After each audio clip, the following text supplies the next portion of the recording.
তোমাদের সামনে একটা গান গাইব। গানের নাম মোমবাতি। আব্বু আম্মু দুজনে মোমবাতি জ্বালাতে দেবে না। কেননা রাতে তারা ঘুমাবে অন্ধকারে, আমি কেন জ্বালাবো মোমবাতি তাদের দ্বারে। গল্পটা শুনবে না বন্ধুরা?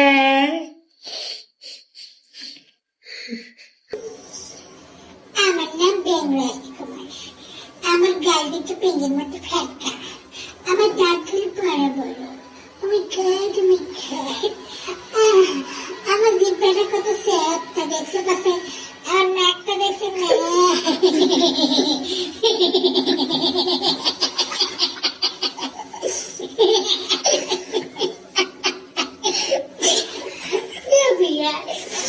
আমি আপনাদের একটা গল্প বলবো। আজকে গল্প বলতে বলতে আমার চোখ দিয়ে পানি চলে এসেছে।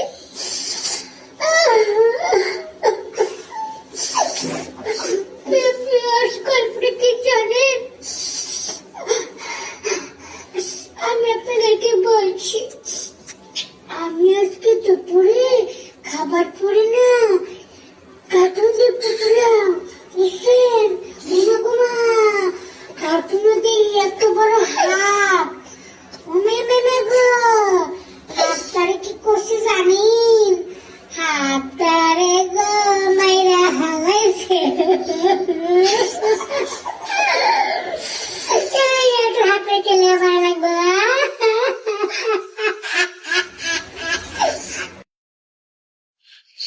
হ্যালো বন্ধুরা, আমি আপনাদের মাঝে চলে এসেছি আজকে আমার বড় নাকটার বিবরণ নিয়ে।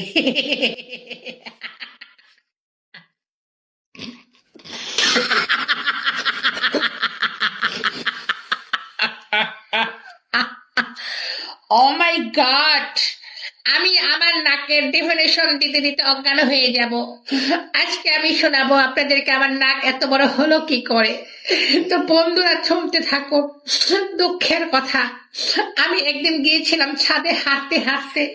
ও মাই গড, ও মাই গড, আমি সেখানে চেয়ারে বসে বসে এমনি করে নাক ডেকে ঘুমাচ্ছিলাম। বিশ্বাস করবেন না বন্ধুরা, তখনই ঘটে গেছে আমার সাথে একটা অবাক কাণ্ড। কি ঘটেছে আপনারা শুনতে চান? আমি কিভাবে আপনাদেরকে বলবো? বলার তো আমার নাক নাই, নাক তো বড় হয়ে গেছে। নাকটা তো ছোটও নয় যে আপনাদেরকে বলবো। তাহলে শুনুন, আমি যখন নাক ডেকে ঘুমাচ্ছিলাম গো,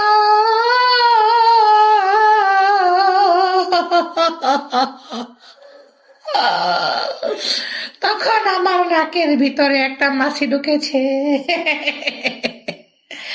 মাছিটা এমন ভাবে কামড়িয়েছে গো, আমি তো বলে প্রকাশ করতে পারবো না গো। একটা না দুইটা না, একসাথে 5টা মৌমাছি নাকের ভিতরে ঢুকে গেল। ঢুকে ঢুকে এমন ভাবে কামড়ালো আমার নাকটাকে গো, আমার নাকটাকে ফুলিয়ে ডাম্বু বানিয়ে দিল। এখন আমি নাকটা নিয়ে খুবই যন্ত্রণায় আছি গো। হ্যাঁ, আপনারা কি শুনতে চান গো? নাতিরা, তোমরা সবাই কোথায় আসছো? আমার ভিডিওর সামনে চলে এসো।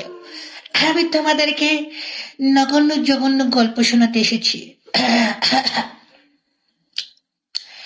আমি আজকে আপনাদের আমার কিছু কথা বলবো। আমি এই যে বুড়ো হয়ে গেছি, আমার মুখের চামড়া বাস পড়ে গেছে, আমার মনে কোনো শান্তি নাই, কোনো আনন্দ নাই, আমার মনে শুধু বেদনা আর বেদনা। কি বলবো নাতিরা, দুঃখের কথা, আমার বয়স হয়েছে মাত্র 160 বছর। এই 60 বছর বয়সে আমি চোখে দেখতে পাচ্ছি না ভালো করে, আমার চামড়া কুচকিয়ে গেছে, আমি ঠিক মতো খেতেও পারি না, আমি খেতে পারি না, খিদা লাগে না।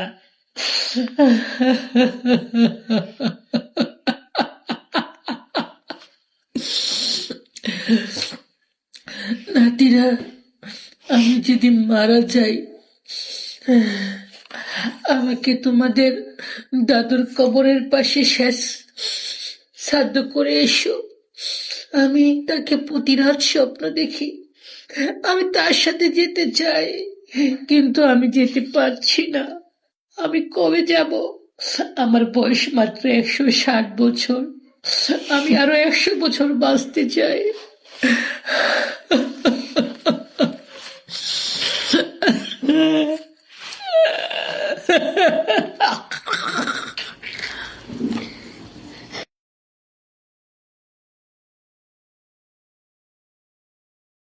হ্যালো গাইস, আমি এখন আপনাদের মাঝে যে বিষয় নিয়ে কথা বলবো, যদি আমাদের ভিডিওটি আপনাদের ভালো থাকে অবশ্যই কমেন্ট করে বলে দিবেন, আমরা নতুন ভিডিও আপনাদের মাঝে নিয়ে